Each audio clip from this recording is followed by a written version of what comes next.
Welcome to the Vintage Rebellion podcast series on vintage Star Wars diecast spaceships from Kenner. Now this month, the twin pod Cloud Car. Now the Cloud Car is probably the least exciting, I would say, of all the various ships that Kenner released, but it is a fantastic representation of the ship in the films, not least the pilots. You can see there that there's two Cloud Car pilots on either side of the pods.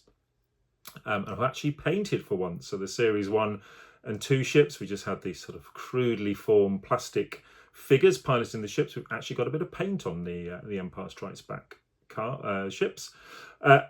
Only one action feature on the Cloud Car. These retractable landing feet.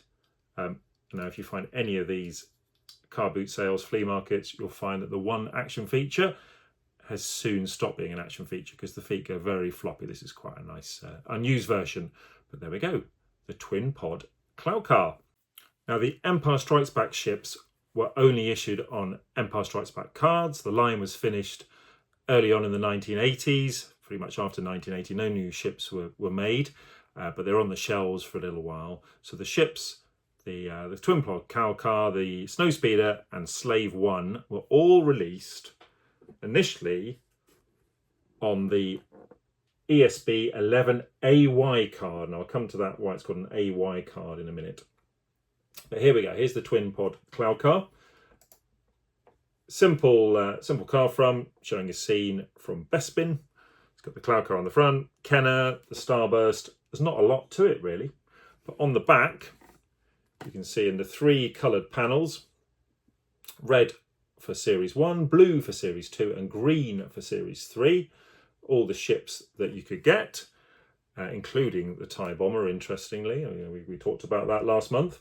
But on this card, much like all of Kenner's releases, they were churned out. There's very little. The quality control was poor. It probably was quality control, but it was poor. So they actually forgot to put on the Y-Wing text next to the Y-Wing spaceship on the back of here.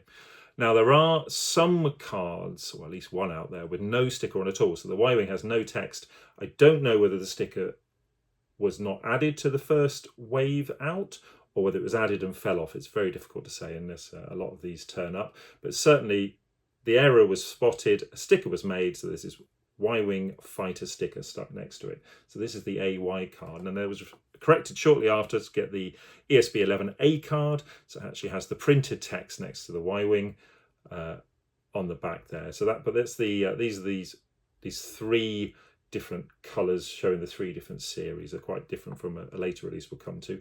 Otherwise, like all the die casts, we've got the kid size toys on the back. So we've got the 3-position laser rifle and the and Han Solo's blaster there. We've got some play sets on the top. We've got the Hoth Ice Planet, the Imperial Attack Base, the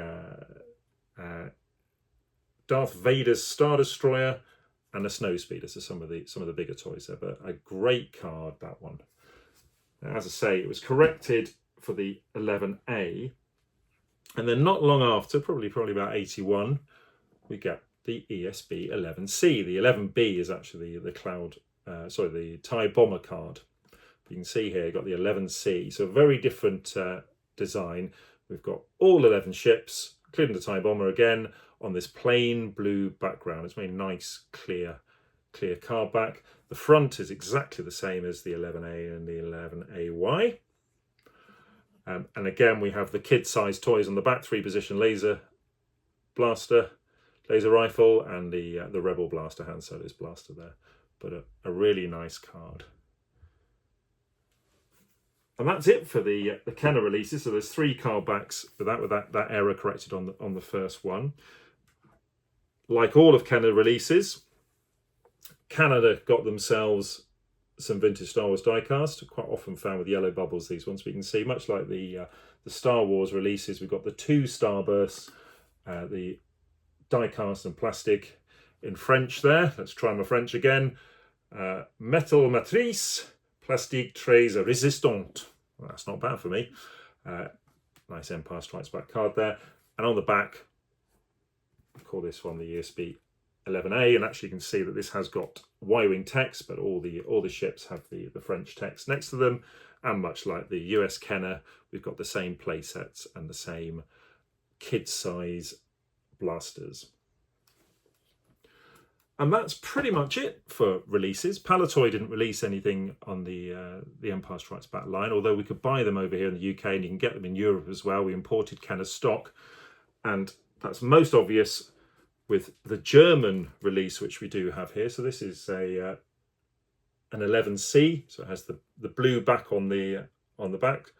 But the key difference on the front, we've got this blue sticker up in the top left corner, and this is the Blaupunkt sticker, which basically is the quality control, the blue point, and this has got the German address for General Mills Fun Group. You can get quite a few of the die casts with these stickers. In fact, the twin pod cloud car is the only one I've found, but you can get them on the action figures as well. But it marks it out as something that was sold in the German market. The UK ones and the rest of Europe, we've not seen any with stickers denoting that they came from there as yet. But that's a nice example. You also find some of these with a couple of stickers, and that is it.